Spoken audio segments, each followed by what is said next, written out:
You can't say it, but you know it's true. Good evening, everybody. It is an honor to be here at my last, and perhaps the last, White House Correspondents' Day.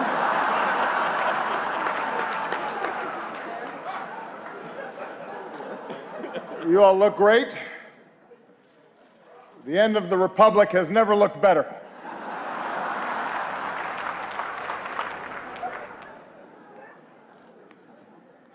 I do apologize. I know I was a little late tonight. I was running on CPT.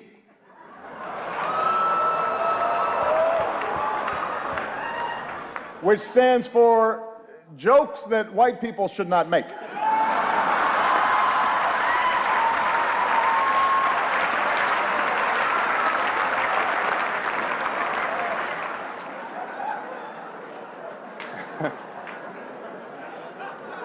It's a tip for you, Jeff. Anyway, here we are. My 8th and final appearance at this unique event. And I am excited. If this material works well, I'm going to use it at Goldman Sachs next year.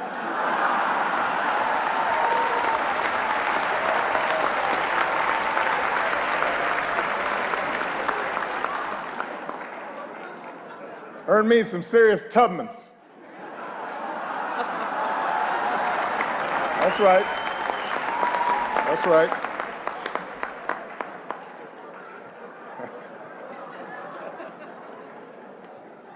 My brilliant and beautiful wife, Michelle, is here tonight.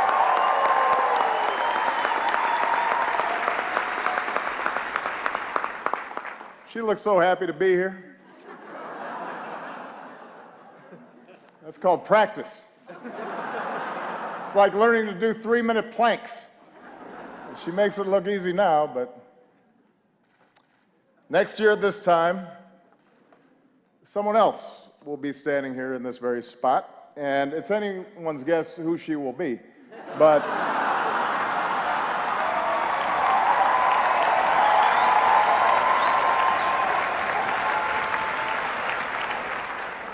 standing here, I can't help but be reflective,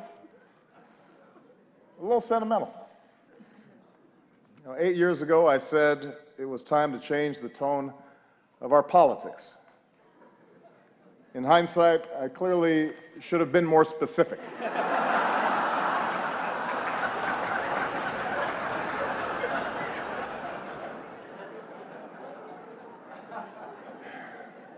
Eight years ago, I was a young man, full of idealism and vigor.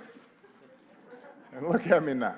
I am gray, grizzled, just counting down the days till my death panel.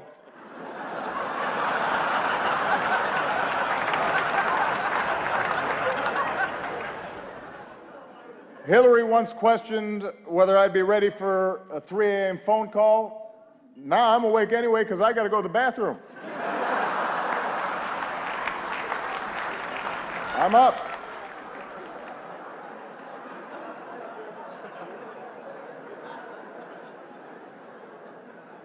In fact, somebody recently said to me, Mr. President, you are so yesterday. Justin Trudeau has completely replaced you. He's so handsome, he's so charming. He's the future. And I said, Justin, just give it a rest.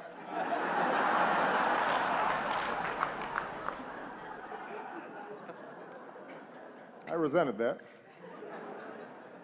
Meanwhile, Michelle has not aged a day.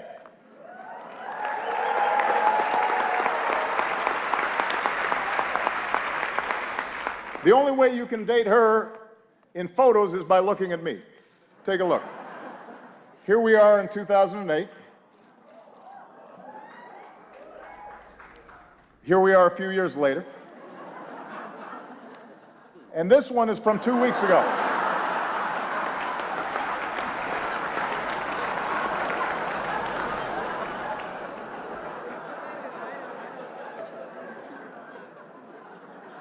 So time passes.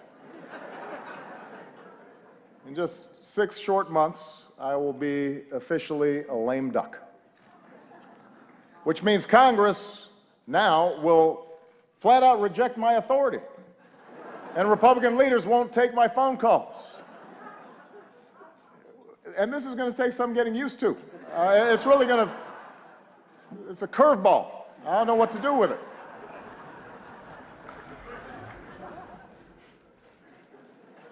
Of course, in fact, 4 months now, congressional Republicans have been saying there are things I cannot do in my final year. Unfortunately, this dinner was not one of them. But on everything else, it's another story. And you know who you are, Republicans. In fact, I think we've got Republican Senators Tim Scott and Cory Gardner. They're in the House, which reminds me, security, bar the doors. Judge Merrick Garland, come on out. We're going to do this right here, right now.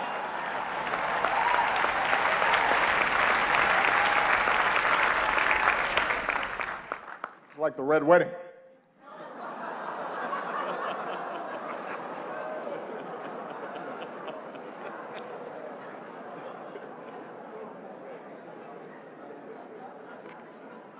But it's not just Congress. Even some foreign leaders, they've been looking ahead, anticipating my departure. Last week, Prince George showed up to our meeting in his bathrobe. That was a slap in the face.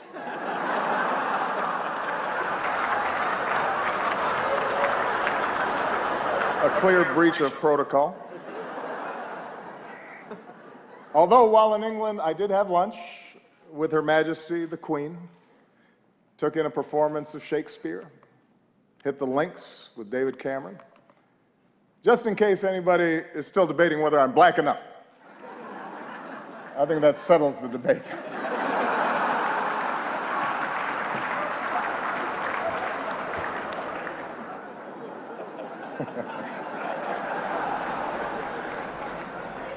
I won't lie.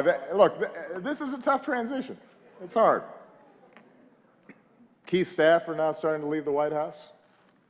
Even reporters have left me.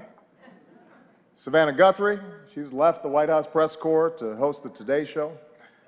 Norah O'Donnell left the briefing room to host CBS This Morning.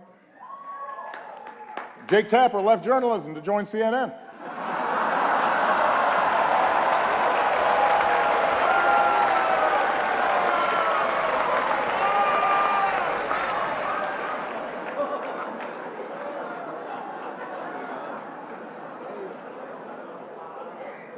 But the prospect of leaving the White House is a mixed bag. You might have heard that someone jumped the White House fence last week, but I have to give Secret Service credit. They found Michelle, brought her back. She's safe. She's safe back at home now.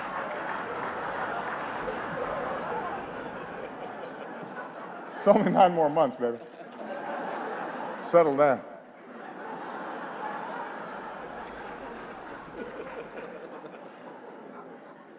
And yet somehow, despite all this, despite the churn, in my final year, my approval ratings keep going up.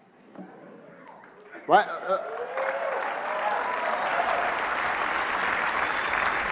last time I was this high, I was trying to decide on my major.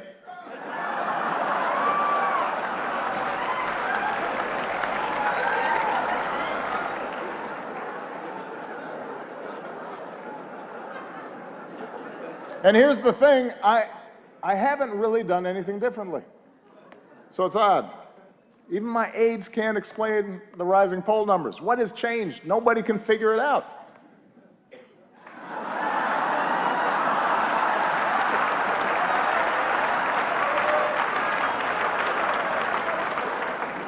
Puzzling. Anyway,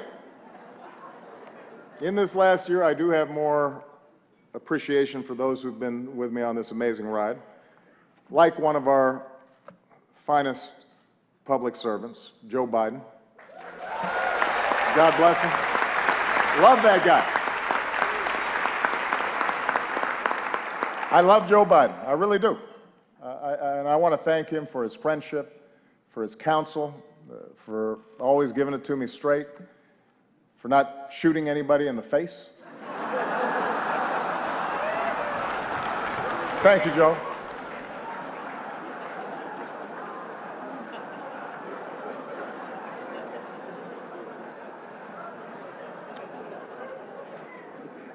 Also, I would be remiss, let's give it up for our host, Larry Wilmore.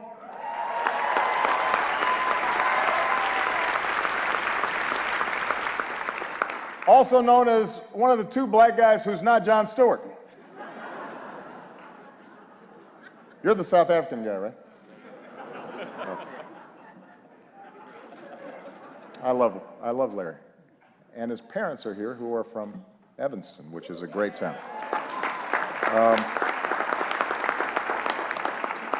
I also would like to acknowledge some of the award-winning reporters that we have with us here tonight. Rachel McAdams, Mark Ruffalo, Leah Schreiber. Thank you all for everything that you've done. I'm just joking. As you know, Spotlight is a film, a movie, about investigative journalists with the resources and the autonomy to chase down the truth and hold the powerful accountable. Best fantasy film since Star Wars.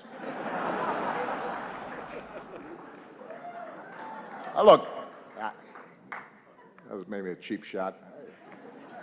I understand the news business is tough these days. It keeps changing all the time. Every year at this dinner, somebody makes a joke about BuzzFeed, for example, changing the media landscape. And every year the Washington Post laughs a little bit less hard.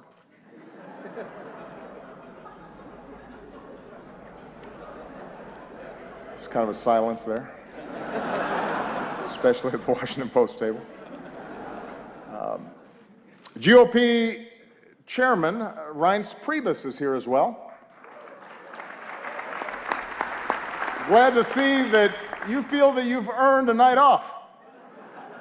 Congratulations on all your success. The Republican Party, the nomination process, it's all going great. Keep it up.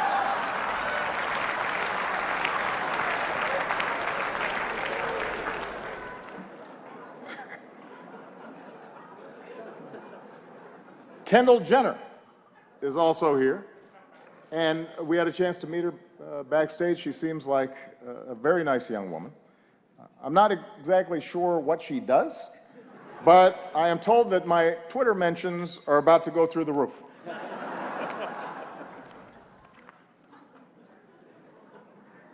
Helen Mirren is here tonight.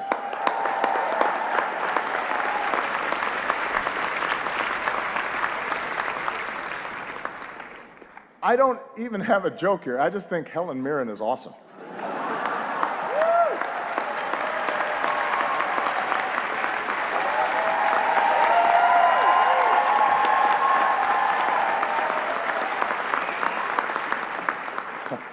She's awesome.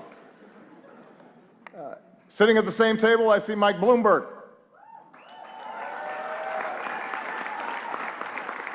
Mike, a combative, controversial New York billionaire, is leading the GOP primary, and it is not you.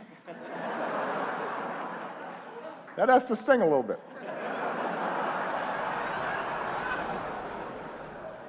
Although it's not an entirely fair comparison between you and the Donald. After all, Mike was a big city mayor. He knows policy in depth, and he's actually worth the amount of money that he says he is.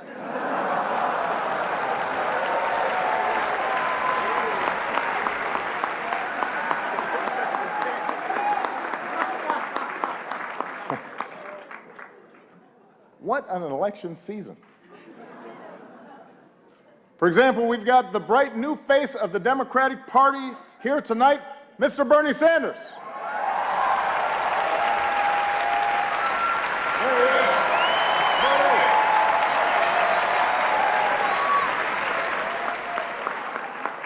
Bernie, you look like $1 million. Or to put it in terms you'll understand, you look like 37,000 donations of $27 each.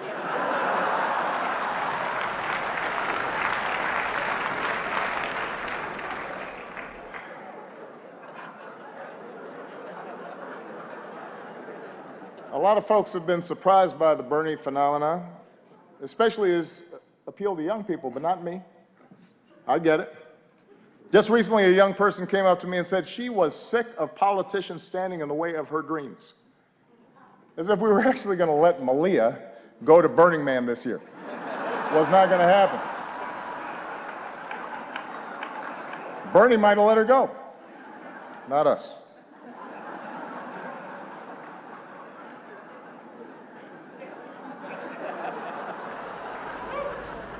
I am hurt, though, Bernie, that you've been distancing yourself a little from me.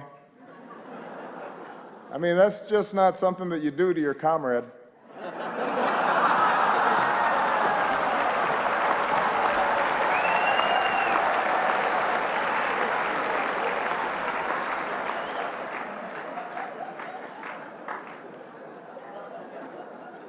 Bernie's slogan has helped his campaign catch fire among young people.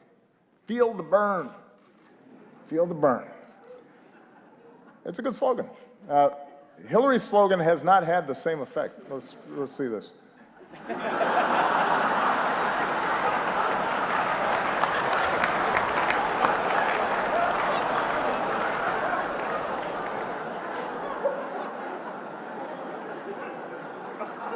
Look, I've said how much I admire Hillary's toughness, her smarts, her policy chops, her experience.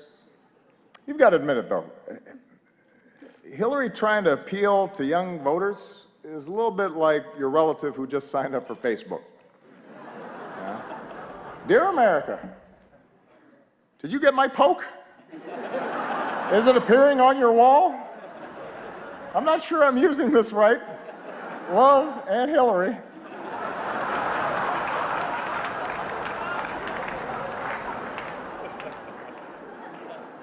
It's not entirely persuasive.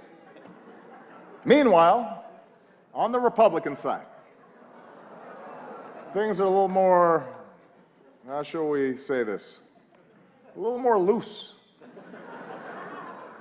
Just look at the confusion over the invitations to tonight's dinner. Guests were asked to check whether they wanted steak or fish, but instead, a whole bunch of you wrote in Paul Ryan.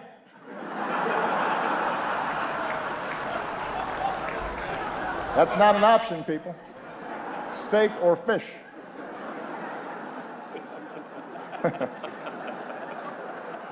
You may not like steak or fish, but that's your choice.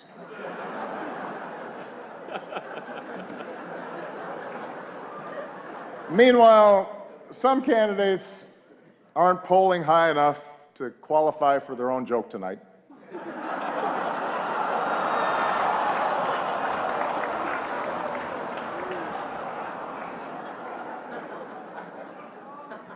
The rules were well established ahead of time. And then there's Ted Cruz. Ted had a tough week. He went to Indiana, Hoosier country, stood on a basketball court, and called the hoop a basketball ring.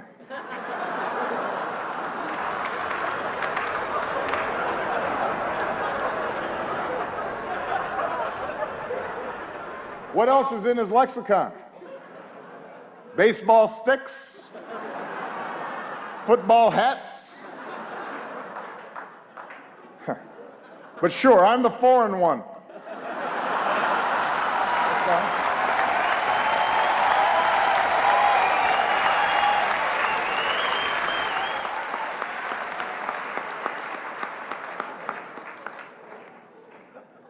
Well, let me conclude tonight on a more serious note.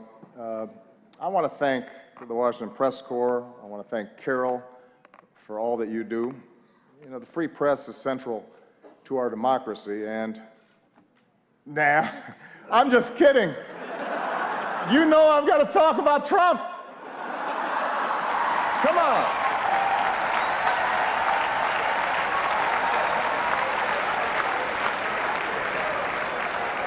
weren't just gonna stop there. Come on.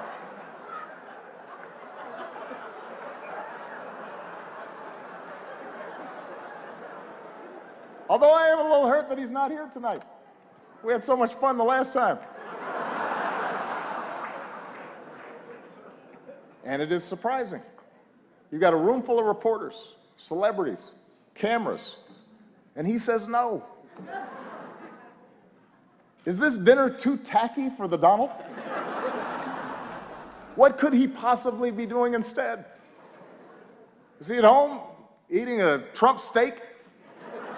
Tweeting out insults to Angela Merkel? What's he doing?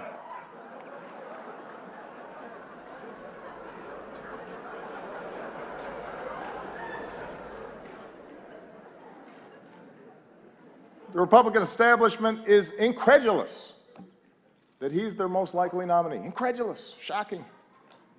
They say Donald lacks the foreign policy experience to be president. But in fairness, he has spent years meeting with leaders from around the world. Miss Sweden, Miss Argentina, Miss Azerbaijan.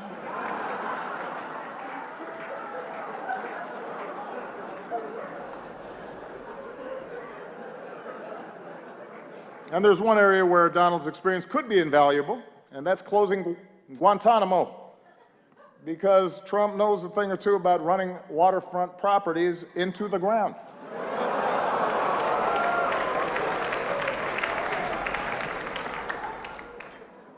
All right, that's probably enough. I mean, I've got more material.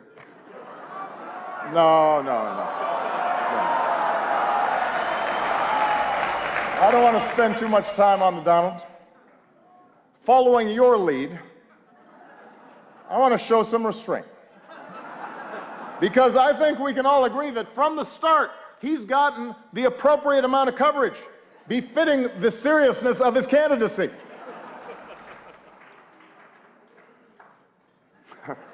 I hope you all are proud of yourselves. The guy wanted to give his hotel business a boost, and now we're praying that Cleveland makes it through July.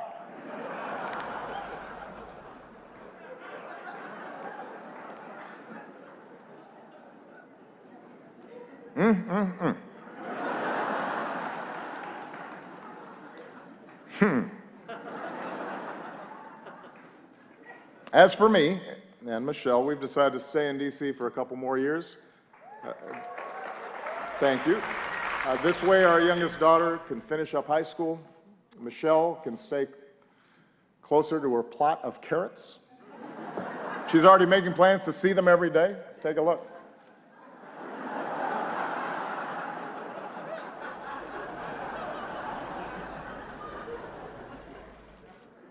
But our decision has actually presented a bit of a dilemma because traditionally presidents don't stick around after they're done.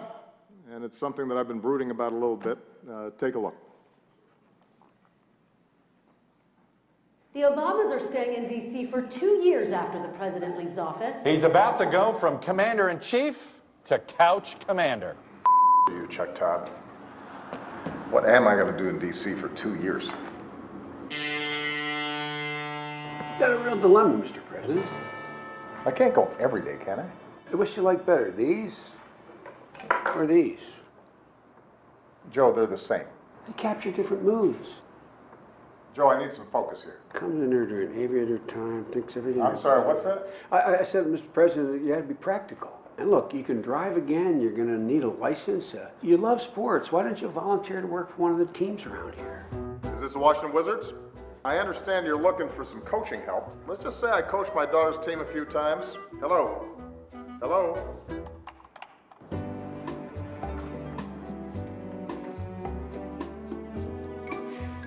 $44. Finally. So I'm going to be in D.C. for a while, and I thought I'd take up driving again. What's the name? Barack Hussein Obama. Yikes. Well, since you don't have a driver's license, you're gonna need a birth certificate. Really? Really. It's real. Is it? It's real. But is it? Oh, Michelle left her phone. Let's see here. Huh. She's got Snapchat. Obamacare is great, and it's really working. Sign up now. Breaking news. Michelle Obama in hot water after posting this video earlier today. Obamacare is great, and it's really working. Sign up now.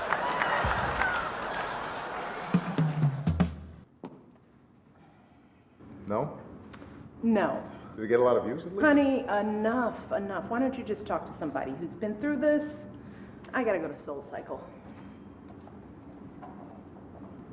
She's right. I know who I need to talk to. Hey, it's Barack. Listen, can we get together?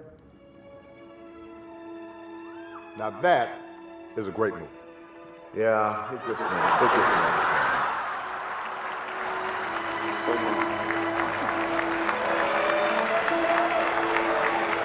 So, you got any advice for me? So now you want my advice? First, stop sending me all these LinkedIn requests. And second, here's the beauty of this whole thing. You've got all the time in the world to figure this out. You can just be you for a while. If you know how to do that again. So I can just be me. And I can wear my mom jeans in peace. I hate these tight jeans. Good. Yesterday, I had a beer at 11:30 in the morning. And you know, McDonald's now serves breakfast all day long. You know, Michelle's going to be at spin class, so she'll never know. Right. Let it go. You know, it won't be long. You'll be able to walk right out of the Oval Office singing zippity-doo-dah, zippity-yay. And you got plenty of time to work on your tan. And you know what? I finally got the grand bargain on a sweet Chevy Tahoe. Look here. Look here. Yeah. You want one? Breaking news, former President Barack Obama on his 347th round of golf for the year, and it's totally great.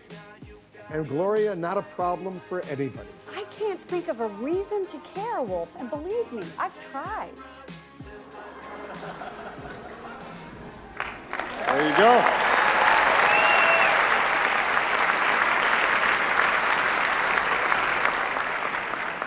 I am still waiting for all of you to respond to my invitation to connect to LinkedIn. But I know you have jobs to do, which is what really brings us here tonight. I know that there are times that we've had differences, and that's inherent in our institutional roles. It's true of every president and his press corps. But we've always shared the same goal, to root our public discourse in the truth, to open the doors of this democracy, to do whatever we can to make our country and our world more free and more just. And I've always appreciated the role that you have all played as equal partners in reaching these goals. Our free press is why we once again recognize the real journalists who uncover the horrifying scandal and brought some measure of justice for thousands of victims throughout the world. They are here with us tonight. Sasha Pfeiffer, Mike Resendez, Walter Robinson, Matt Carroll, and Bed Brandley Jr. Please give them a big round of applause.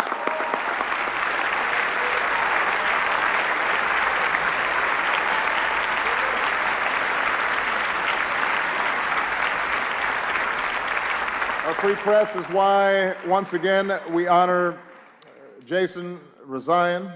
As Carol noted, last time this year we spoke of Jason's courage as he endured the isolation of an Iranian prison. This year we see that courage in the flesh, and it's a living testament to the very idea of a free press, and a reminder of the rising level of danger and political intimidation and physical threats faced by reporters overseas. And I can make this commitment that as long as I hold this office, my administration will continue to fight for the release of American journalists held against their will, and we will not stop until they see the same freedom as Jason had.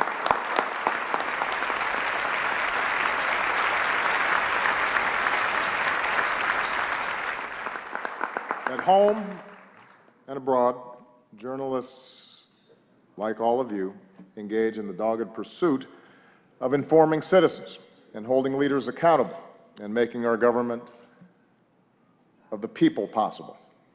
And it's an enormous responsibility. And I realize it's an enormous challenge at a time when the economics of the business sometimes incentivize speed over depth, and when controversy and conflict are what most immediately attract readers and viewers. The good news is there's so many of you that are pushing against those trends. And as a citizen of this great democracy, I am grateful for that. For this is also a time around the world when some of the fundamental ideals of liberal democracies are under attack, and when notions of objectivity and of a free press and of facts and of evidence are trying to be undermined, or in some cases ignored entirely. And in such a climate, it's not enough just to give people a megaphone. And that's why your power and your responsibility to dig and to question and to counter distortions and untruths is more important than ever. Taking a stand on behalf of what is true does not require you shedding your objectivity. In fact, it is the essence of good journalism. It affirms the idea that the only way we can build consensus, the only way that we can move forward as a country, the only way we can help the world mend itself is by agreeing on a baseline of facts when it comes to the challenges that confront us all. So this night is a testament to all of you who've devoted your lives to that idea, who push to shine a light on the truth every single day. So I want to close my final White House Correspondents' Dinner by just saying thank you. I'm very proud of what you've done. It has been an honor and a privilege to work side by side with you to strengthen our democracy. And with that, I just have two more words to say. Obama out.